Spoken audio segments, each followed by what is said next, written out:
You know, my peoples, something that I find interesting about boxing is that there's fighters out there with 3, 4 losses who we don't even know about. We never heard of them. But guess what? Some of these guys are actually elite level fighters, like championship skills type of fighters. The only problem is that their personal life is in shambles. Whether it's drugs, alcohols, women, gambling, or whatever is going on in their personal lives, but for whatever reason, they can't get their shit together and they're not able to, win consistently or go to that next level.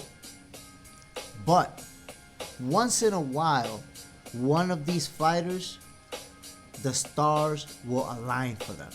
And they'll have a great training camp. They'll do everything that they were supposed to do. And they'll upset the champion.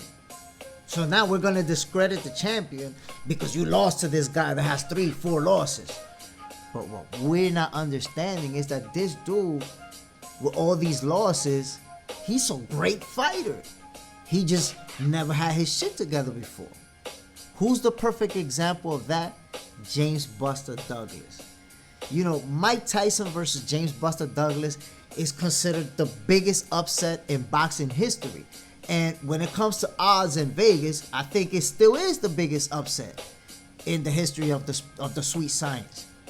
Having said that, if you look at video footage of Buster Douglas, I'm going to tell you what I've never heard anyone else say. Yo, my peoples, Buster was an elite level fighter. Dude was a great fighter. Watch him fight. Look at his mechanics. Look at his movements. Look at his footwork. Look at his feints. Look at his combination punching, his sharpness. His personal life was in shambles. At one point, he was over 500 pounds. So that's the problem. Some fighters, they just have a lot of things going on in their personal life, and they could be really good at that championship level, but they never perform at the peak of their ability because of all the other distractions that are going on. So, when you have a fighter like that stepping in the ring versus an elite level fighter who's going to have an immaculate training camp, who's going to come in extremely great shape, they're going to lose 99% of the time.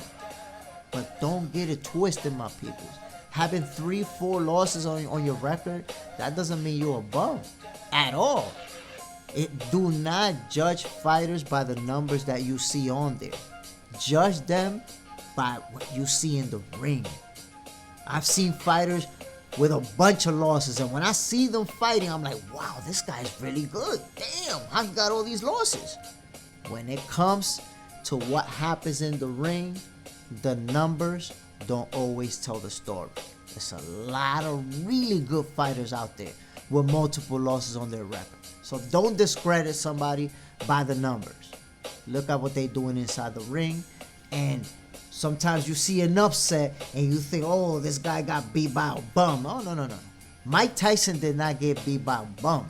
Mike Tyson got beat by a great fighter who finally got his shit together in Buster Douglas.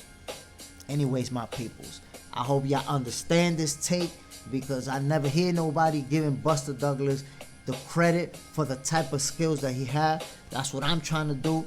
He was definitely not a bum. And if he was somebody who lived a different life, we would have talked about a whole different career, my peoples. I'm telling you, Buster Douglas was a great fighter. He just couldn't get it together. That's all it was. Anyways, my peoples, y'all already know what this is. Box Center. Your favorite boxers, favorite boxing show. Peace.